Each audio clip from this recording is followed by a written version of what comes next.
Mtazamaji, asante kwa kuendelea kubaki nasi, na sasa tunaendelea mbele zaidi katika upande wa habari za biashara.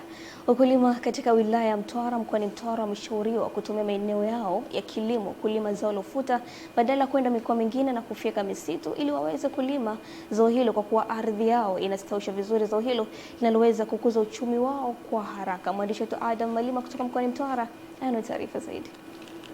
Wito huo umetolewa katika kijiji cha Mduu wilaya ya Mtwara mkoani Mtwara na mtafiti wa kilimo na mkurugenzi mstaafu wa taasisi ya utafiti wa kilimo TARI kituo cha Naliendele mkoani Mtwara aliyebobea katika elimu ya uzalishaji mbegu Dr. Fortunas Kapinga, ambaye licha kustaafu utumishi wa umma ameamua kuendelea kutoa elimu ya kilimo bora cha kisasa na chenye tija kwa wakulima kupitia mashamba darasa yaliyo pembezoni mwa barabara, ambapo anatoa elimu ya kilimo cha mazao mbalimbali ikiwemo zao la ufuta. Elimu inazidi kuenea kwa watu wanapita njia hata majirani, na kwamba wanaamini sasa kumbe ufuta kulima sio lazima ufyeke msitu, sio lazima sio shamba leo jipya kabisa ndio upande ufuta pale. Aidha, Dr. Kapinga ameshauri wakulima kutumia mbegu bora za zao la ufuta zilizofanywa utafiti na TARI Naliendele, kwa kuwa mbegu hizo zinakabiliana na changamoto za mabadiliko ya hali ya hewa. Wengine wanaita Lindi White ni, lakini cha msingi kwamba Lindi 2002 hata mazingira ambayo mvua sio nyingi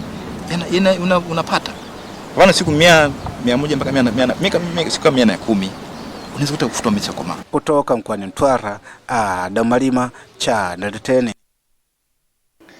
Jumla ya vijiji 8 vya halmashauri ya wilaya ya Mpwapwa mkoani Dodoma vinatarajiwa kunufaika mpango matumizi bora ya ardhi ambao unatekelezwa na Tume ya Taifa ya Mipango ya Matumizi ya Ardhi. Mwanahabari wetu anatujuza zaidi. Kiongozi kutoka Tume ya Taifa Mipango na Matumizi Bora ya Ardhi halmashauri ya wilaya Mpwapwa, Amos Mpuga, amesema mpango huo utatekelezwa katika vijiji 8 na utasaidia kupunguza migogoro kati ya wakulima na wafugaji pamoja na kupunguza migogoro ya mipaka kati ya vijiji na vijiji. Tunapopanga mipango tunatenga maeneo kwa matumizi mbalimbali.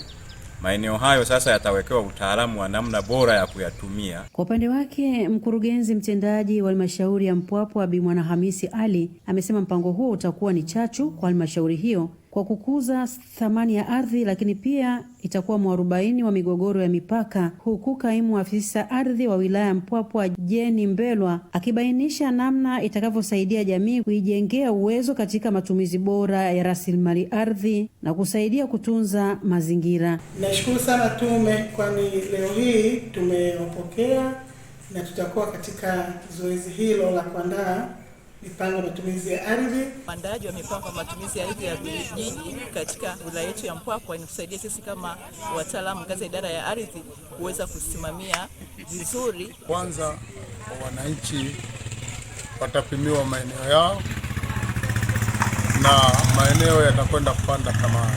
Margaret Malisa, Channel 10. Na mtazamaji, taarifa hiyo ndio inayotamatisha upande wa habari za biashara. Muda mfupi ujao tutakuja kujiunga na Esther Mtebe katika upande wa michezo na burudani. Endelea kubaki nasi.